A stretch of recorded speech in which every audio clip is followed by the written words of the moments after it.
kita berikan kemuliaan untuk Tuhan kita. Ya teman-teman, sebentar lagi kita akan mendengarkan firman Tuhan. Mari kita semuanya fokuskan hati kita, pikiran kita hanya kepada Tuhan saja. Mari kita minta kepada Tuhan untuk membentuk hati kita, pikiran kita, agar bisa selaras dengan pikirannya.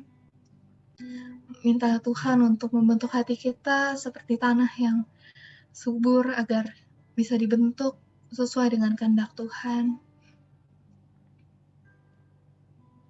Mari kita minta Tuhan untuk memampukan kita mengerti, memahami apa firman yang hendak diberitakan, dan memampukan kita melakukannya dalam kehidupan kita sehari-hari.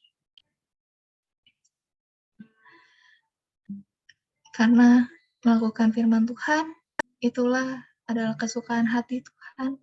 Itulah hal yang menyenangkan hati Tuhan.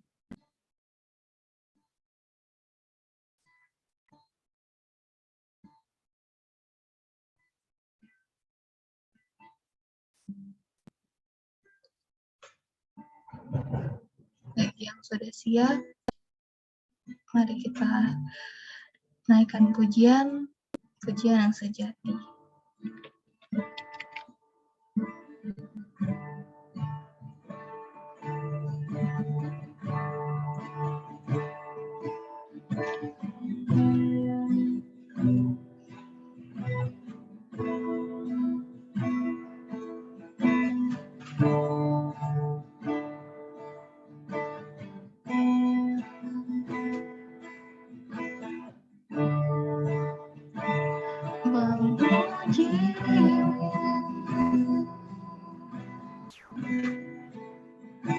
Lewat suaraku,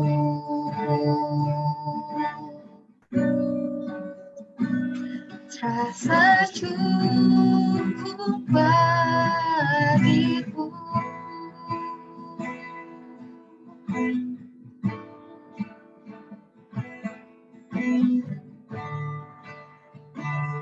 Namun semua ternyata lebih dari yang ku kira. Ku hanya peduli diriku. Ku tak mau tahu rindumu. Tak cukup hanya ku bernyanyi, mengangkat suara untuk memuji. Hidup memberi diri kepadamu, itu kerinduanku. Tak cukup mulut yang memuji, tak cukup mulut yang bernyanyi, melakukan firman-Mu, itulah pujian sejati. Mari kita lebih sungguh-sungguh lagi menaikkan pujian ini dari awal. Mari kita memuji Tuhan, memuji-Mu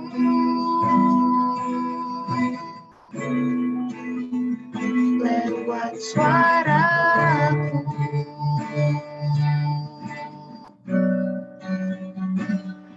Rasa cukup bagiku.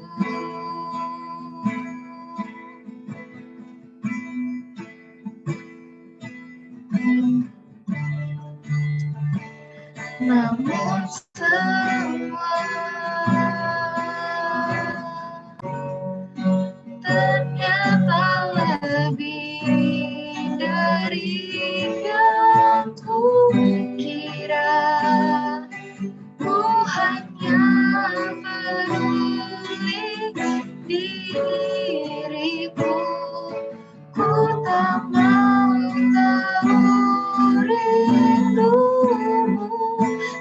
cukup hanya ku bernyanyi,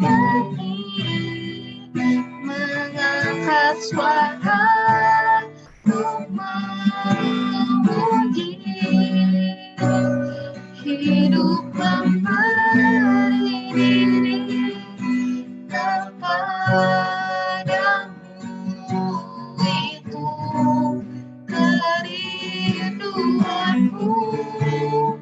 Tak cukup mulut yang memuji, tak cukup mulut yang bernyanyi,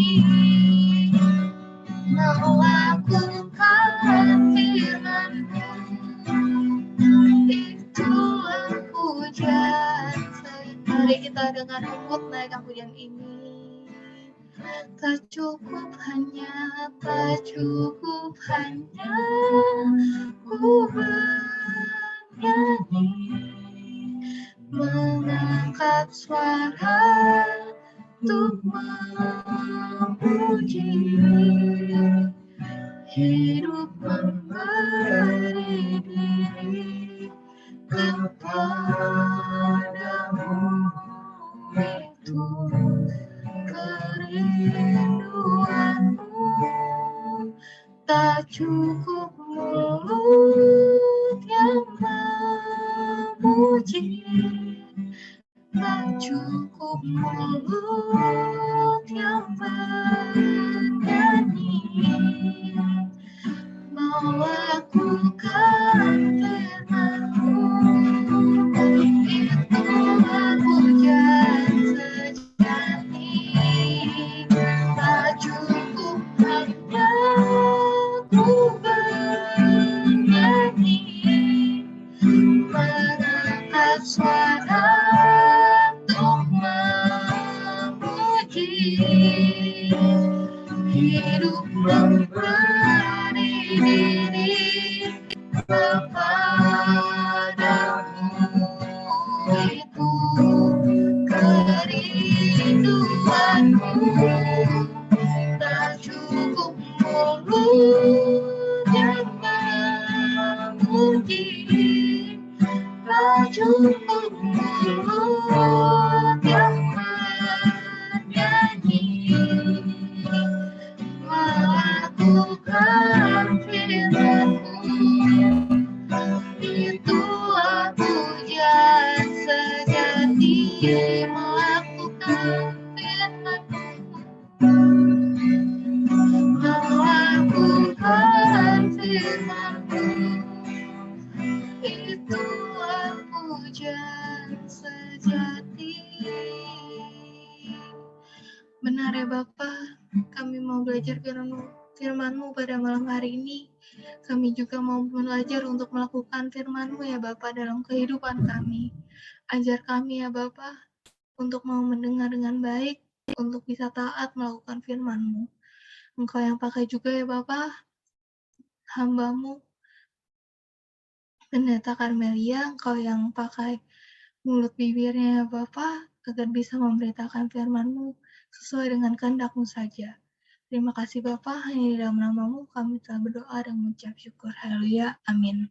Kepada hambanya dipersilakan. Ya, makasih Amel. Shalom teman-teman semua. Apakah suara saya Shalom. terdengar jelas ya suaranya ya? Oke, hari ini saya mau coba untuk share screen dulu. Sebelumnya saya ucapkan terima kasih kepada pembina dan pengurus EYT yang telah mengizinkan saya untuk kita bisa mendengarkan firman Tuhan sama-sama pada malam hari ini. Oke, semoga ini nggak salah. Nah, teman-teman bisa lihat dengan jelas.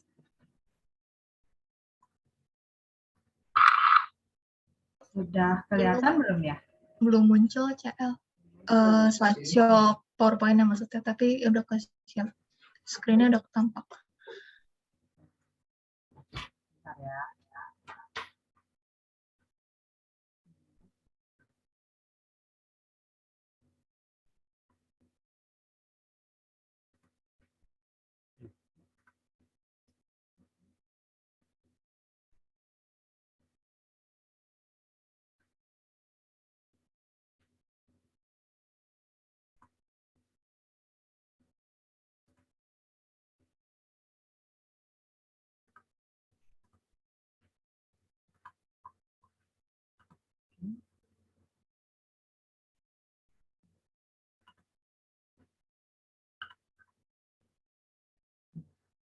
Terima kasih Bu Falik yang udah bantuin.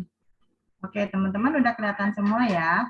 Nah, sesuai dengan judul yang ada di layar teman-teman, hari ini kita akan belajar bahwa tubuh kita ini adalah bait Allah. Teman-teman, emang kita udah sering dengar nih tentang hal ini. Kita udah tahu tubuh kita bait Allah. Tapi yang namanya manusia itu punya penyakit lupa, teman-teman. Dan lupanya itu nggak perlu diajarin. Lupanya itu udah bawaan orok. Dari kita lahir, nggak usah diprogram. Udah ada tuh built-in dalam tubuh kita lupa. Makanya kenapa kita harus setiap hari, setiap saat mendengarkan firman Tuhan, berdoa supaya kerohanian kita tetap bertumbuh, supaya kita tetap nggak lupa begitu ya. Yuk kita lihat dulu ayatnya yang dari 1 Korintus 6 ayat 19 dan 20. Teman-teman bisa buka di tempat masing-masing atau lihat di layar yang udah saya siapkan ya. Ya, 1 Korintus 6 ayat 19 sampai 20 kita bisa baca sama-sama tapi nggak perlu di-unmute mic-nya. 3, 4. Atau tidak tahukah kamu bahwa tubuhmu adalah bait Roh Kudus yang diam di dalam kamu? Roh Kudus yang kamu peroleh dari Allah dan bahwa kamu bukan milik kamu sendiri, sebab kamu telah dibeli dan harganya telah lunas dibayar. Karena itu, muliakanlah Allah dengan tubuhmu. Nah, teman-teman, sekitar tahun 55 Masehi, Rasul Paulus menulis surat pertama ini kepada jemaat yang ada di Korintus. Makanya kitabnya disebut 1 Korintus dan 2 Korintus, karena ini adalah surat yang pertama. Ada lagi surat yang kedua. Nah, dalam surat ini Rasul Paulus menegur jemaat-jemaat gereja yang ada di Korintus karena ada muncul berbagai masalah. Ya, tentunya gereja-gereja itu berusaha untuk menyelesaikan masalah-masalah yang ada di antara jemaat seperti gereja-gereja yang ada zaman sekarang ini. Nah, masalah apa aja sih yang ada pada waktu itu? Kayak misalnya perselisihan dan konflik hukum yang terjadi di luar gereja. Ada juga yang lebih parah adalah hubungan seksual dengan saudara sekandung, dengan keluarga sekandung, dan sebagainya.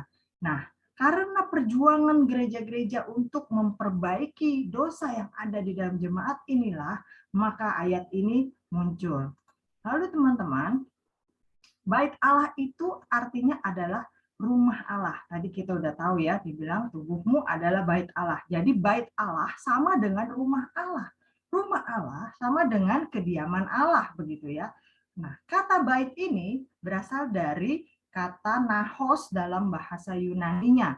Artinya rumah, kuil, atau tempat kediaman sesuatu yang ilahi, yang supernatural, lebih daripada manusia. Dwelling place for a divine living. Nah, suatu hal yang istimewa, yang luar biasa, bahwa tubuh manusia itu bisa disebut sebagai tempat kediaman Allah. Rumahnya Allah, di mana Allah mau tinggal di dalam kita. Nah, tentunya bait Allah yang dibicarakan di sini bukan tentang gedungnya, bukan tentang ruangannya, bukan tentang hal-hal fisik, tetapi yang dibicarakan di sini adalah pribadi manusianya. Nah, Rasul Paulus minta kita menyadari bahwa tubuh kita bukan milik kita lagi. Artinya kalau bukan milik kita, bukan kita yang berwenang. Lalu menjadi milik siapa tubuh itu? Tubuh kita yang berdosa ini sudah dibeli dan dibayar dengan lunas oleh kematian dan kebangkitan Yesus. Sehingga kita apa? Dari orang berdosa kita menjadi alat kebenaran. Nah, lalu apa sih yang harus kita lakukan dengan tubuh kita setelah kita dikasih tahu, diingatkan berulang-ulang bahwa tubuh kita adalah bait Allah? Tentu ada sesuatu respons yang perlu kita berikan. Ada sesuatu yang perlu kita lakukan dengan tubuh kita ini yang adalah bait Allah, bukan milik kita sendiri lagi. Nah, yuk kita lihat ada beberapa poin. Yang pertama, kita belajar dulu kenapa sih apa yang harus kita lakukan? Menghargai tubuh kita. Kita harus menjaga tubuh kita harus merawat tubuh kita. Nah, contohnya aja, Tuhan Yesus itu menghargai loh tubuh manusia. Misalnya dia menyembuhkan orang sakit buta, lumpuh, mati sebelah, dan sebagainya begitu ya. Nah, bagi orang Israel di dalam perjanjian lama, bait suci adalah tempat pertemuan Allah dengan manusia. Jadi apa-apa mereka perginya ke bait suci, apa-apa mereka perginya ke bait Allah. Mereka menyembah Allah di sana, mereka berdoa di sana, mereka membakar dupa, mereka memberikan korban bakaran, mereka memohon ampun kepada Tuhan. Nah, mereka melakukan segala sesuatunya di bait Allah itu sebagai tempat pertemuan karena mereka percaya Allah ada di sana. Dalam masa pelayanan Yesus selama 3,5 tahun, Yesus memulai pelayanannya di dunia ini, ada banyak hal yang Yesus lakukan karena dia menghargai tubuh manusia. Contohnya yang ada di layar teman-teman itu. Tuhan Yesus menyembuhkan orang yang matanya buta. Tuhan Yesus menyembuhkan orang yang kakinya lumpuh. Dia mengusir setan yang waktu itu bahkan disebut legion yang paling banyak sampai 2.000 lalu masuk ke dalam babi dan babinya terjun ke jurang begitu ya. Tuhan Yesus menyembuhkan orang yang piansui, yang mati sebelah tangannya. Mungkin kalau zaman sekarang kita udah sering lihat orang-orang yang stroke, yang mukanya miring, yang nggak bisa ngomong, yang tangannya sebelah nggak bisa diangkat, yang jalan. Itu Tuhan Yesus sembuhkan. Bahkan Tuhan Yesus memberi makan 5.000 plus orang yang lapar. Kenapa saya katakan plus-plus? Karena 5.000 itu hanya laki-laki yang dihitung pada waktu itu. Laki-laki kalau dihitung bawa istrinya, bawa anaknya dan seterusnya, itu kurang lebih 15.000 orang yang lapar. Tuhan Yesus berikan mujizat 5 roti dan 2 ikan. Dia peduli. Dia juga menyembuhkan mertuanya Petrus yang sakit demam, sakit panas ketika Yesus datang ke sana. Bahkan Tuhan Yesus menyambung kembali telinga Malkus orang Romawi yang ditebas oleh Petrus di Taman Getsemani. Ditempelin lagi telinganya. Nah, melalui berbagai peristiwa ini teman-teman, kita bisa melihat bahwa Yesus juga peduli dengan tubuh manusia. Yesus juga peduli dengan keadaan fisik kita. Yesus menghargai dan memberi perhatian bahkan sampai kepada hal-hal yang sederhana. Nah, Allah menghargai dan mempedulikan tubuh kita.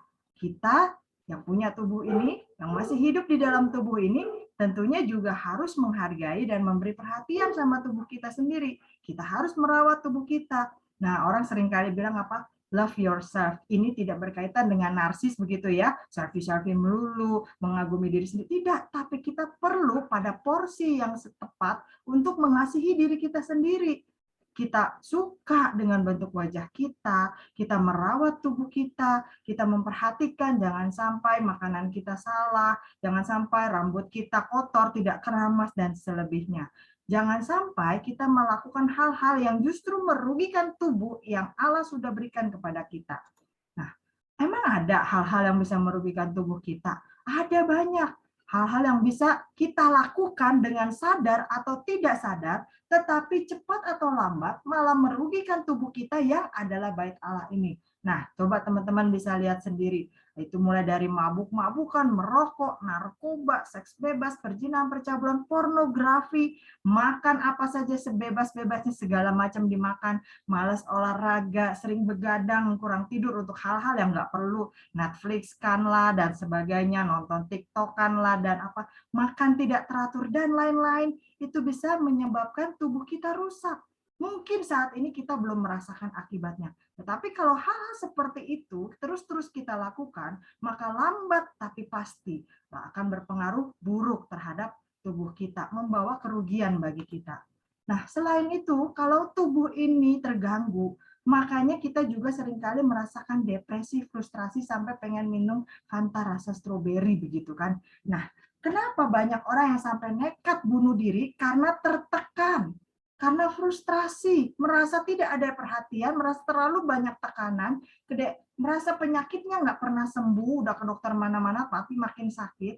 Ada lagi yang patah hati gitu kan, broken heart karena apa? 15 kali nembak, 20 kali ditolak begitu kan. Ada lagi yang karena persoalan dalam keluarga yang nggak ada habis-habisnya. Si papa sama mama berantem terus setiap hari. Adik kakak juga nggak bisa ada yang diajak ngomong, teman juga nggak ada yang peduli, om tante juga semuanya ngejudge terus. Belum lagi yang dibully oleh lingkungannya, yang dikerjain melulu sama temannya, yang dihina terus di luar rumah.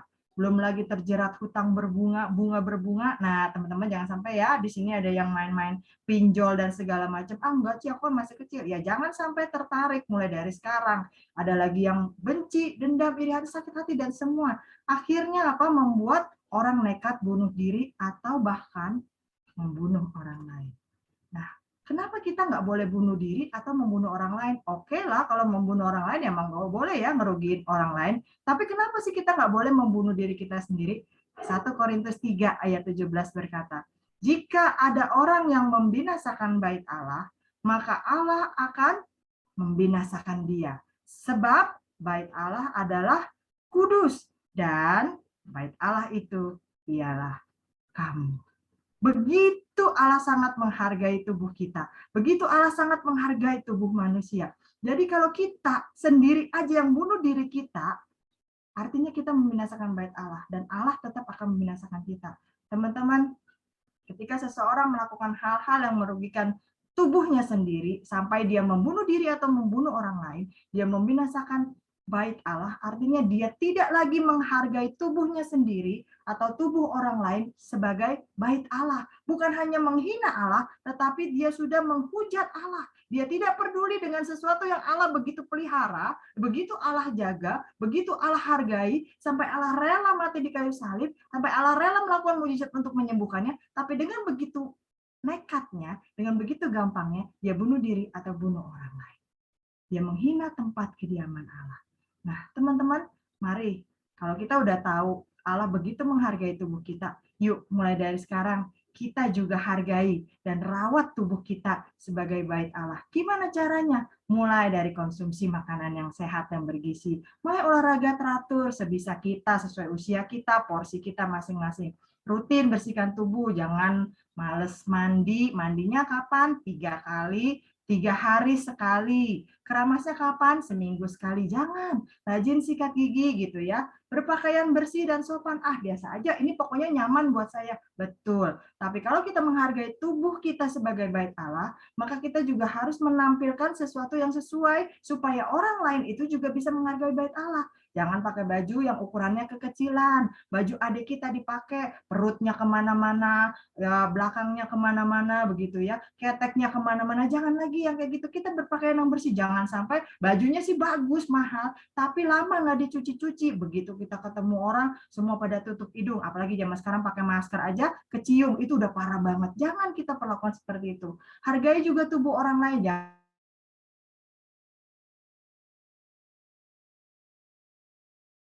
Dia merasa luka, jadi jangan kita mulai seperti itu. Hindari merusak tubuh kita ya teman-teman, tubuh kita bait Allah. Jangan mulai ditato-tato, ditindik-tindik dengan body piercing lah, di mana-mana dikasih anting sampai di hidung kayak sapi dan sebagainya begitu ya. Jangan mulai dengan narkoba yang coba-coba. Sekarang banyak narkoba model permen lah, model apa untuk menjebak kita kaula muda. Jangan hal-hal seperti itu.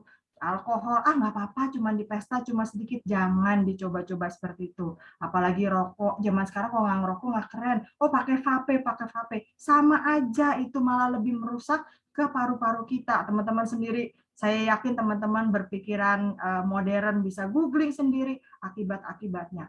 Mari kita perlakukan tubuh kita sebaik-baiknya. Kalau Allah saja menghargai tubuh kita, kita juga harus merawat tubuh kita ini seperti barang berharga. Ada banyak hal yang bisa kita lakukan dan itu hal-hal yang baik. Jadi yang pertama, tubuh kita ini adalah bait Allah. Allah menghargai tubuh kita, kita juga harus menghargai dan merawat tubuh kita. Kemudian yang kedua, teman-teman, kita harus menjaga kekudusan bait Allah. 1 Korintus 6 ayat yang ke-20. Kita lihat sama-sama, yuk kita baca sama-sama ya teman-teman. 1 Korintus 6 ayat yang ke-20 sudah ada di layar. Sebab kamu telah dibeli dan harganya telah lunas dibayar. Karena itu, muliakanlah Allah dengan tubuhmu. Jadi kita jaga kekudusan tubuh kita. Kenapa? Karena Rasul Paulus mengingatkan kepada jemaat Korintus bahwa dahulu status mereka memang orang berdosa. Status mereka memang melakukan hal-hal yang jahat, hal-hal yang tidak berkenan kepada Tuhan, tetapi mereka sudah ditebus oleh Allah, harganya telah lunas dibayar. Kenapa dipakai istilah seperti itu? Karena Rasul Paulus menggambarkan bagaimana budak itu dibeli dari penguasa yang satu, dari tuan yang satu, tuan yang jahat, yang menyuruh dia melakukan hal-hal yang jahat, ditebus menjadi milik tuan yang baik, yang menyuruh dia melakukan hal-hal yang baik, sehingga dia pun harus melakukan perintah tuannya untuk.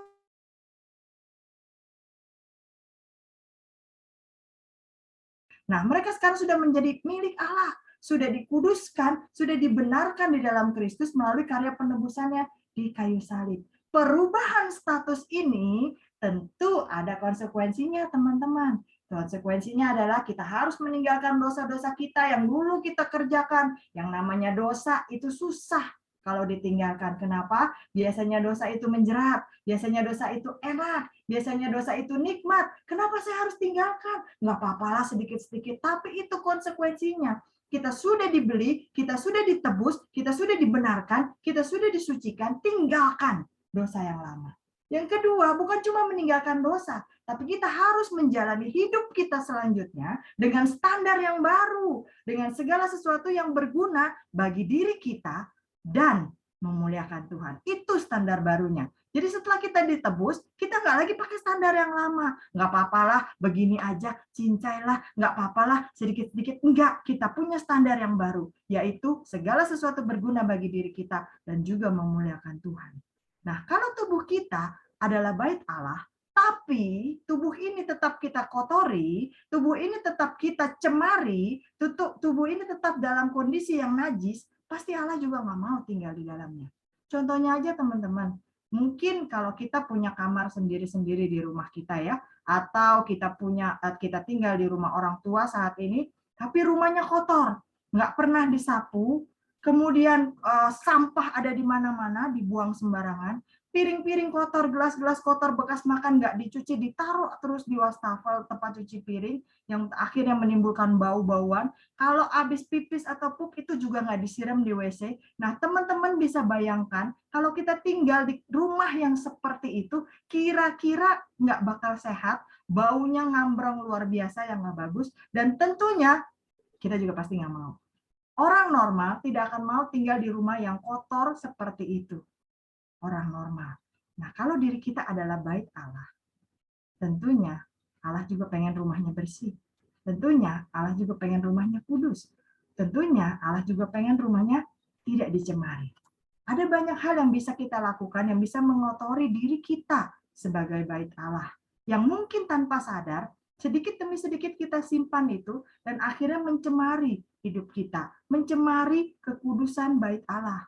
Dengki, kemunafikan, dendam, kepahitan yang kita simpan sedikit demi sedikit, kesombongan. Nah, ini dosa yang paling berbahaya karena orang tidak sadar kalau dirinya sombong. Iri hati, nggak pernah senang lihat orang lain senang, tapi senang lihat orang lain susah. Perseteruan, pengen bawaannya berantem mulu. Keserakahan, semua dia mau. Butuh nggak butuh, orang lain atau orang lain punya, tetap dia mau. Fitnah, kedegilan, kemarahan, dan seterusnya. Ini bisa membuat kita mencemari tubuh kita sebagai bait Allah. Dan lama-lama Allah tidak akan mau tinggal di dalam baitnya yang kotor seperti itu.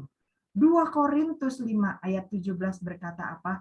Jadi siapa yang ada di dalam Kristus, ia adalah ciptaan baru. Yang lama sudah berlalu. Sesungguhnya yang baru sudah datang. Jadi ayo teman-teman, kita sadari, kita hargai status kita sekarang ini. Status kita sudah diperbaharui oleh Allah, status kita sudah ditebus menjadi milik Allah, seperti yang barusan kita baca. Jadi kehidupan Kristen kita ini memang proses. Saya belum bisa baca Alkitab lama-lama. Enggak apa-apa, sedikit demi sedikit. Namanya proses itu terus berlangsungnya. Namanya proses itu enggak ada yang langsung.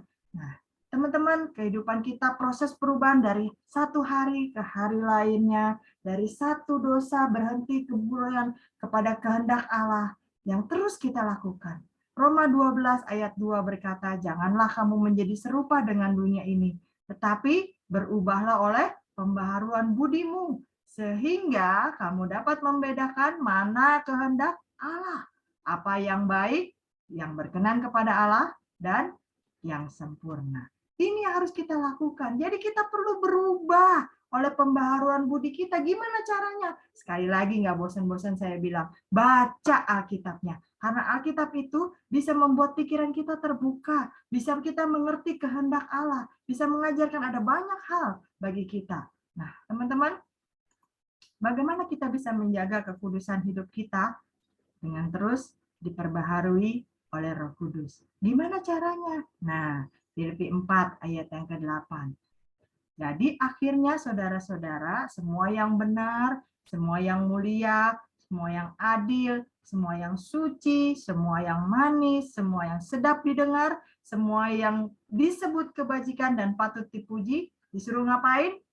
Pikirkanlah semuanya itu. Kenapa nggak langsung disuruh kerjakan? Karena semuanya mulai dari pikiran. Makanya kita harus menguduskan pikiran kita lebih dahulu. Kenapa kita harus menguduskan pikiran kita lebih dahulu? Karena pikiran kita akan menjadi kata-kata kita. Dari kata-kata kita akan menjadi tindakan kita. Lama-lama tindakan demi tindakan dilakukan terus-menerus menjadi kebiasaan. Kebiasaan lama-lama akan menjadi karakter kita. Nah, karakter inilah yang akan dikerjakan oleh tubuh kita. Kalau kita sudah terbiasa untuk melakukan kata-kata yang kotor, lelucon-lelucon yang kotor, itu akan menjadi karakter kita. Rasanya kalau nggak ngelakuin itu kurang pas. Nah, itu yang akan dikerjakan oleh tubuh kita. Kalau kita udah terbiasa untuk bangun siang sekali atau tidur malam sekali, itu akan dikerjakan oleh tubuh kita. Kalau kita terbiasa untuk menyimpan dendam, dengki, lihat orang lain senang kita iri, itu juga akan dikerjakan oleh tubuh kita. Jangan sampai karakter kita terbentuk menjadi karakter yang tidak baik. Yang ketiga, teman-teman, atau yang terakhir. Tadi yang pertama, bagaimana kita menjaga bait Allah, kita menghargai dan menjaga tubuh kita. Yang kedua, kita menjaga kekudusan tubuh kita. Yang ketiga, dengan mengembalikan otoritas kepada Allah. Yuk, kita lihat. Di sini ada ayatnya, Matius 22 ayat 21. Kenapa saya ambil ayat ini? Jawab mereka, gambar dan tulisan kaisar. Lalu kata Yesus kepada mereka, berikanlah kepada kaisar apa yang wajib kamu berikan kepada kaisar, dan kepada Allah apa yang wajib kamu berikan kepada Allah.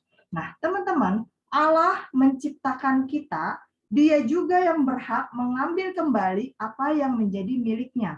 Dalam Matius 22 ayat 21 ini, dikatakan bahwa di apa yang ada gambar kaisar itu menjadi milik kaisar. Apa yang menjadi milik Allah harus dikembalikan kepada Allah. Nah, kata berikanlah di dalam teks Yunani itu digunakan kata apodidomi, artinya serahkanlah kembali. Nah, segala sesuatu yang terdapat tulisan kaisar kembali kepada kaisar. Begitu juga dengan manusia, begitu juga dengan saya dan teman-teman. Kita diciptakan segambar dan serupa dengan Allah. Artinya ada gambar Allah di dalam diri kita. Ada kita diciptakan serupa dengan Allah. Ada stempelnya Allah, ada gambarnya Allah. Kita harus menyerahkan diri kita kembali kepada Allah yang sebagai pemegang otoritas tertinggi di dalam hidup kita. Orang yang menolak membayar pajak artinya dia tidak mengakui kekuasaan kaisar tersebut. Bahkan dia melawan atau menolak kekuasaan kaisar. Demikian juga kita, teman-teman. Kalau kita tidak mau menyerahkan diri kita kepada Allah, kita tidak menggunakan tubuh kita untuk memuliakan Allah sebagai otoritas pemegang kekuasaan tertinggi, maka artinya kita menolak Allah, kita melawan Allah, kita tidak mengakui Allah sebagai pencipta kita dan penguasa di dalam hidup kita. Padahal kita diciptakan segambar dan serupa dengan Allah. Nah, bagaimana caranya kita untuk menyerahkan kembali otoritas kepada Allah di dalam hidup kita? Galatia 5 ayat yang ke-24 berkata, barang siapa menjadi milik Kristus, ia telah menyalibkan daging dengan segala hawa nafsu dan keinginannya. Nah, menyalibkan daging artinya apa? Bukan berarti kita tusuk-tusuk tangan kita tergantung lagi di kayu salib, atau kita menyakiti diri sendiri, ya potong-potong lidah kita tahan lapar, kita nggak pakai baju dan segalanya. Bukan yang model seperti itu. Tetapi menyalibkan kedagingan artinya kita rela untuk tidak lagi menggunakan tubuh kita untuk keinginan kita sendiri, tetapi hanya untuk kehendak Allah. Nah, seperti kalau tuan rumah berkuasa di dalam rumahnya sendiri, begitu juga Allah harus berkuasa dan bertahta di dalam rumahnya sendiri. Di mana? Ini tubuh kita ini. Segala sesuatu yang kita lakukan dengan tubuh ini harus selaras, harus sesuai dengan maunya Tuhan. Contoh di rumah, katanya Di rumah yang mengatur rumah tangga, yang menjadi ratu rumah tangga adalah ibu atau mama, begitu ya. Jadi kalau mama mau bilang kompornya geser ke kiri atau ke kanan, ya itu terserah mama, karena dia yang menguasai dapur, gitu ya. Kalau mama yang bilang ini nyapu sehari 2 kali, itu terserah mama juga, karena memang dia yang mengatur rumah tangga. Nah, begitu juga dengan Allah. Dia yang harus berkuasa bertahta di dalam diri kita. Dia yang harus mengatur seluruh hidup kita. Nah, teman-teman, tubuh kita ini selalu menjadi medan pertempuran. Antara apa? Antara kehendak Allah yang surgawi dengan kehendak iblis yang duniawi. Allah memberikan manusia free will. Allah memberikan kebebasan kepada kita untuk memilih loh. Kita tidak diciptakan menjadi robot yang diprogram mengikuti apa kehendak Allah begitu saja tanpa bisa memilih. Enggak, kita dikasih kehendak. Apa kita mau mengikuti kehendak Allah atau mengikuti bujukan iblis? Dua-duanya ada konsekuensinya. Kalau kita memilih untuk melakukan kehendak Allah, maka kehidupan kita dikuasai oleh Allah, kehidupan kita akan menuju kemerdekaan, kebebasan, keselamatan, damai sejahtera, sukacita, dan semua hal-hal baik lainnya. Sebaliknya, teman-teman, kalau kita memilih untuk mengikuti bujukan iblis, maka hidup kita akan dikuasai dengan kedagingan, dengan dosa, terus diperbudak, dan pada ujungnya akan berakhir kepada kebinasaan. Nah, teman-teman, kehidupan kita ditentukan dari sekarang. Orang Kristen mati 1 kali, hidup 2 kali. Kita hidup sekarang dan hidup yang kekal akan datang. Jangan sampai nanti kita masuk ke dalam kerajaan iblis yang kekal selama-lamanya. Dua-duanya sama-sama kekal. Surga itu kekal, neraka juga kekal. Pilih dari sekarang. Kalau saya akan pilih kehidupan yang dikuasai oleh Allah. Bagaimana dengan teman-teman? Saya berharap teman-teman juga memilih kehidupan yang dipimpin oleh Tuhan Yesus. Nah, teman-teman, suatu kehormatan atau kebanggaan ketika tubuh kita ini disebut sebagai bait Allah. Itulah tempat Allah berdiam, tempat Allah tinggal. Itulah sebabnya hidup kita sebagai orang percaya harus mencerminkan bahwa diri kita ini adalah bait Allah, di mana Allah berdiam, di mana Allah tinggal, Allah berkuasa, Allah berkehendak di dalamnya. Jangan lupa diri kita ini adalah sangat berharga di mata Allah. Jangan kita merasa diri kita tidak berharga, jangan kita menghina diri kita sendiri, jangan kita tidak merawat diri kita sendiri, jangan kita membuli diri kita sendiri, kita menghina diri kita sendiri, jangan. Tidak penting apa pandangan orang lain terhadap kita, karena bagi Allah, kita adalah berharga. Allah mau diam di dalam kita, dan itu suatu kehormatan yang luar biasa. Pengakuan bahwa kita adalah orang-orang yang percaya dan menerima Tuhan sebagai Tuhan dan Juru Selamat di dalam hidup kita, seharusnya bukan cuma di mulut, seperti tadi pujian yang kita naikkan. Enggak cukup cuma dengan haleluya, puji Tuhan, kita bernyanyi selama 2 jam ibadah dan seterusnya. Enggak cukup. Bukan hanya sekedar lip service saja, tetapi harus dengan rela hati, rendah hati, kita buktikan lewat apa? Lewat hidup kita sehari-hari. Teman-teman bisa berkata shalom ketika bertemu di gereja, selebihnya berkata shalom ketika kita nggak ada di gereja. Tapi Tuhan tahu tentang hal itu. Teman-teman mungkin bisa tidak merokok ketika kita akan ibadah EYT on-site. Tapi selebihnya ketika kita merokok, Tuhan juga bisa melihat.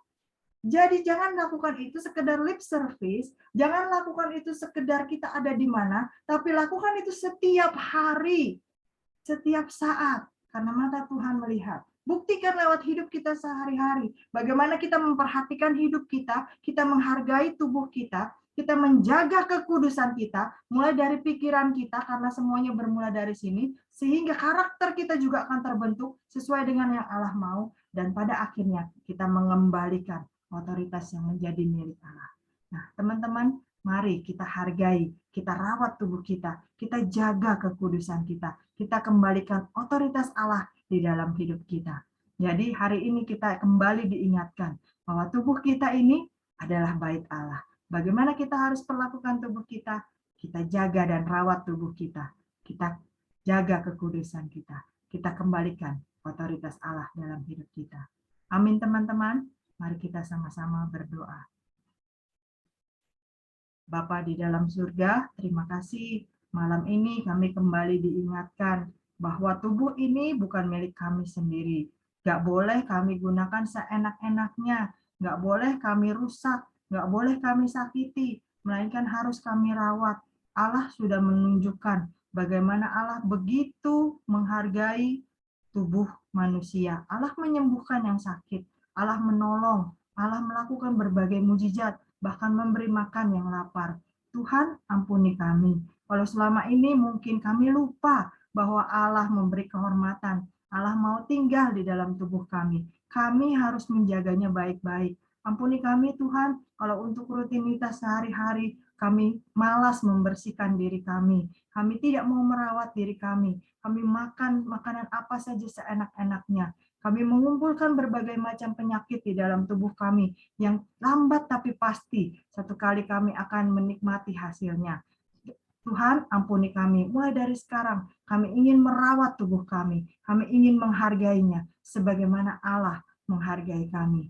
Ampuni kami juga Tuhan, kalau selama ini kami kurang menjaga atau kami bahkan tidak menjaga kekudusan tubuh kami sama sekali. Kami mengisi berbagai hal-hal yang tidak sesuai dengan kehendak Allah ke dalam pikiran kami, sehingga itu keluar melalui kata-kata kami, keluar melalui tindakan kami, bahkan terbentuk menjadi kebiasaan dan lama-lama menjadi karakter kami, sehingga tubuh ini pun dikotori karena mengikuti apa yang ada di pikiran kami. Kami menyakiti orang lain, kami menyakiti tubuh kami sendiri, dan lebih daripada itu, kami menyakiti hati Allah dengan mengotori tubuh Allah ini, kediaman Allah. Ampuni kami ya Tuhan. Mulai hari ini kami mau ingat, kami harus berhati-hati dengan apa yang kami pikirkan, karena Allah menghargai pikiran-pikiran kami. Tuhan, kami mau mengembalikan otoritas kepada Engkau saja. Kalau selama ini kami lebih menuruti kehendak kami sendiri, membuat rencana kami sendiri, mengikuti perasaan-perasaan kami sendiri, bahkan mungkin tanpa sadar kami sudah dibujuk rayu oleh si iblis jauh daripada Engkau. Ampuni kami Tuhan. Mulai hari ini kami mau menyerahkan diri kami kembali kepadamu, karena kami diciptakan segambar dan serupa dengan Allah. Kami tidak mau dicap orang-orang yang menolak Allah. Kami tidak mau dihukum oleh Allah. Kami mau Engkau kembali bertahta. Engkau yang memimpin hidup kami. Engkau yang menjadi nahkoda di dalam kapal kehidupan kami. Engkau yang memberikan, menyempurnakan setiap rencana yang kami buat. Engkau yang memimpin kami. Karena kami percaya Tuhan, kalau kehendak-Mu yang terjadi di dalam hidup kami, maka itu akan mendatangkan damai sejahtera, sukacita, keselamatan, kebahagiaan, dan hal-hal surgawi yang baik lainnya bagi kami.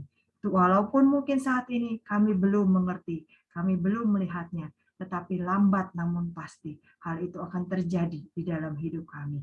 Terima kasih Tuhan. Mari Roh Kudus, terus ingatkan kami, terus ajari kami, karena kami tahu melakukan firman-Mu tidak semudah mendengarkannya. Tapi kami juga tahu bersama Yesus kami pasti bisa. Hanya di dalam nama Yesus kami berdoa dan bersyukur. Yang percaya bersama kita katakan, amin. Saya serahkan kembali. Thank you, JS, atas layanannya. Tuhan Yesus memberkati. Boleh kita, untuk yang merasa terberkati, boleh berikan reaction? Mungkin, ya. Thank you untuk reaction-nya. Teman-teman, apakah ada yang mau kesaksian? Ya, tangannya langsung turun semuanya. Kadang itu otomatis ternyata ya. Oke, kalau nggak ada, kita boleh tulis pokok doanya masing-masing di chat. Nanti kita akan mendoakan satu sama lain.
Jadi tinggal satu orang lagi, Arvin tinggal tunggu ketik pokok doa yang mau didoakan, nanti kita saling doain satu sama lain. Seperti biasa, nanti Michael akan doakan Ko Felix akan doakan Darren, hingga seterusnya sampai Arvin nanti balik lagi untuk doain Michael. Nanti sebelum untuk doa tutup, minta tolong Aldo yang pimpin dalam doa, untuk doa berkat minta tolong CL.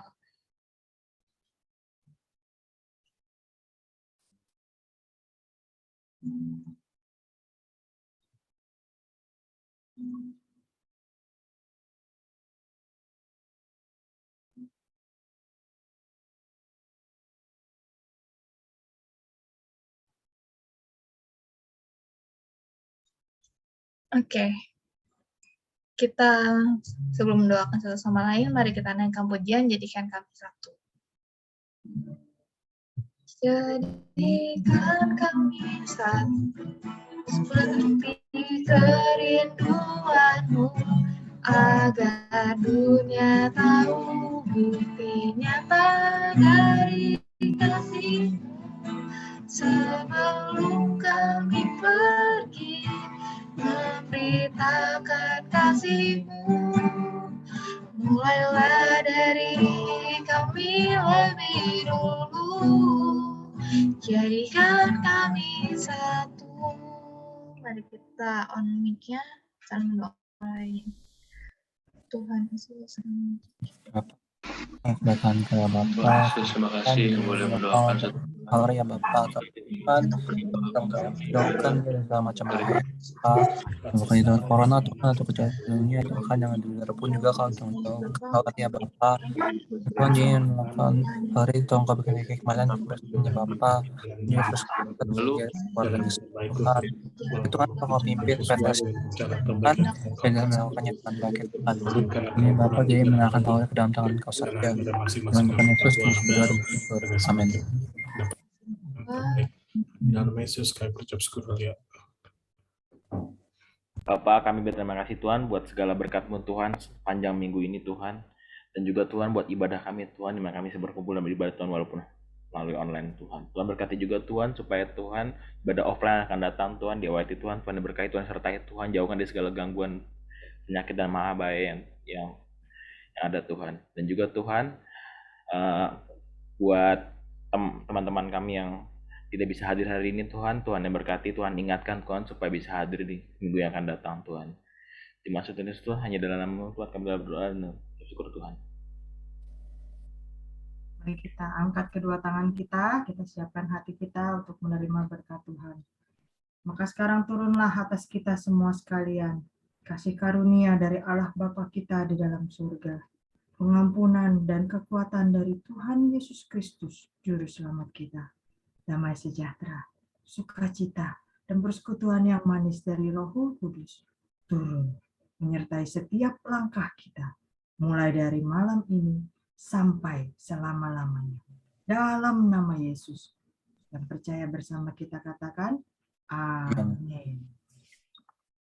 Thank you CL atas pelayanannya. Thank you atas pelayanannya. Thank you Mel. Thank you, Thank you Dres atas pelayanannya. Raymond, God bless you.